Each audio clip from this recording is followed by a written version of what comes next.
Hello students, आपका मेरे channel विकास education point पर स्वागत है।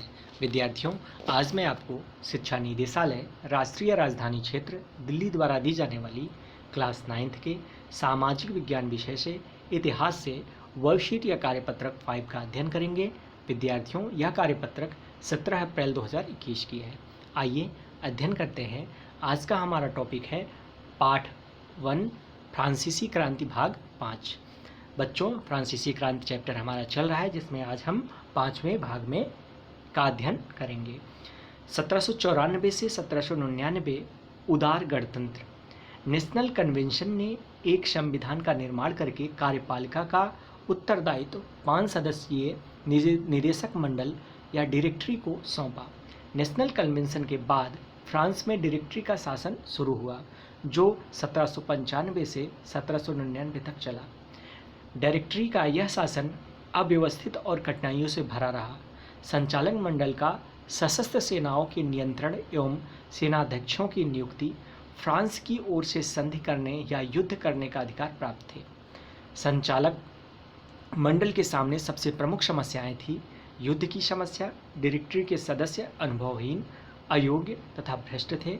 डायरेक्टरी के शासनकाल में तरह तरह की गड़बड़ी फैली, बेकारी बढ़ी, व्यापार ठप पड़ गया और विदेशी नीति भी कमज़ोर रही। ऐसी स्थिति में फ्रांस की जनता एक ऐसे नेतृत्व की आवश्यकता महसूस कर रही थी जो देश के अंदर और बाहर शांति स्थापित कर सके तथा विदेशी शक्तियों को परास्त कर सके।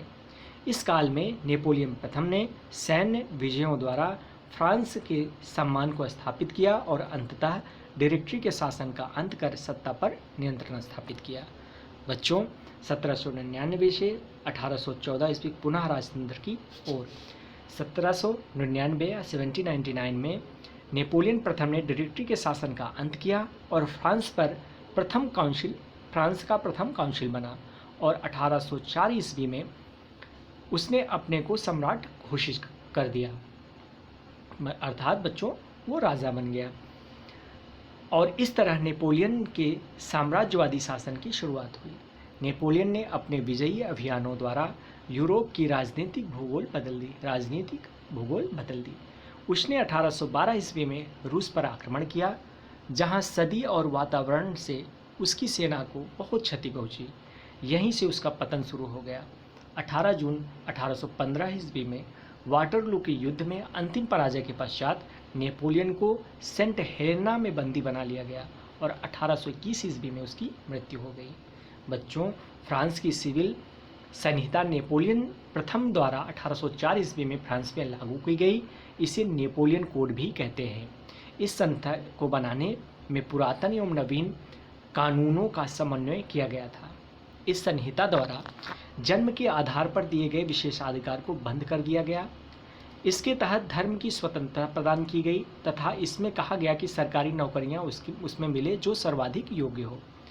ज्यूरी की सहायता से खुले में मुकदमे सुनने की व्यवस्था की गई।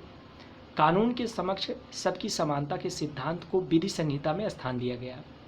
व्यक्तिगत संपत्ति के सिद्धांत को मान्यता दी गई और भूमि पर स्वामी के अधिकार को इतना ठोस बनाया गया जितना वह पहले कभी नहीं था। इसलिए छोटे किसान नेपोलियन के समर्थक बन गए। बच्चों, नेपोलियन प्रथम का कानून संहिता उसका अस्थायी कार्य सिद्ध हुआ। नेपोलियन ने स्वयं इस कानून संहिता के महत्व को स्वीकार करते हुए कहा था, मेरा वास्तविक गौरव मेरी 40 युद्धों की विजय में नहीं है। मेरी विधि संहिता ही ऐसी है जो कभी ना मिट सकेगी और चिरस्थायी सिद्ध होगी। बच्चों, ये था आज का हमारा कार्यपत्रक। आइए अब इसमें निहित प्रश्नों के उत्तर करते हैं। तो पहला प्रश्न है बच्चों, डायरेक्टरी के शासन में क्या क्या कठिनाइयाँ थी? इसका आंसर लिखते हैं बच्चों। डायरेक्टरी के शासन में निम्नलिखित कठिनाइयाँ थी। पहला, डायरेक्टरी का यह शासन अव्यवस्थित और कठिनाइयों से भरा रहा।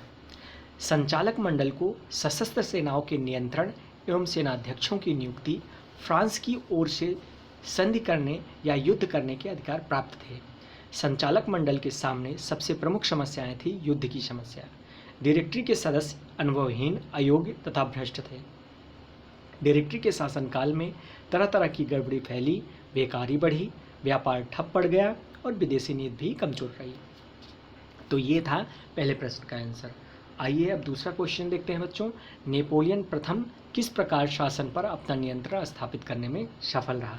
तो इसका आंसर करेंगे बच्चों, नेपोलियन प्रथम ने सैन्य विजयों द्वारा फ्रांस के सम्मान को स्थापित किया और अंततः 1799 में डायरेक्टरी के शासन का अंत कर सत्ता पर नियंत्रण स्थापित कर फ्रांस का प्रथम काउंसिल बन गया और 1804 ईस्वी में उसने अपने को सम्राट घोषित कर दिया और इस तरह नेपोलियन ने साम्राज्यवादी शासन की शुरुआत की। तो इस प्रकार से इसका आंसर हम लिख देंगे। ठीक है, नेक्स्ट क्वेश्चन है बच्चों, क्वेश्चन नंबर 3। आइए देखते हैं, नेपोलियन संहिता का क्या महत्व है। तो इसका आंसर करेंगे बच्चों, नेपोलियन संहिता का महत्व, जन्म के आधार पर दिए गए विशेषाधिकार को बंद कर दिया गया, इसके तहत धर्म की स्वतंत्रता प्रदान की गई तथा इसमें कहा गया कि सरकारी नौकरियां उसको मिले जो सर्वाधिक योग्य हो, ज्यूरी की सहायता से खुले में मुकदमे सुनने की व्यवस्था की गई, कानूनों के समक्ष सबकी समानता के सिद्धांत को विधि संहिता में स्थान दिया गया, व्यक्तिगत संपत्ति के सिद्धांत को मान्यता दी गई और भूमि पर स्वामी के अधिकार को इतना ठोस बनाया गया जितना वह पहले कभी नहीं था। तो इस प्रकार से बच्चों क्वेश्चन नंबर 3 का आंसर करेंगे। आइए नेक्स्ट क्वेश्चन देखते हैं, क्वेश्चन नंबर 4। नेपोलियन संहिता में दिए गए कानूनों और प्रावधानों को आप अपने लिए महत्वपूर्ण मानते हैं और क्यों। तो इसमें देखते हैं, अपने लिए महत्वपूर्ण मानते हैं और क्यों। तो इसका आंसर लिखेंगे बच्चों, नेपोलियन संहिता में कानूनों के समक्ष सबकी समानता के सिद्धांत को विधि संहिता में स्थान दिया गया है।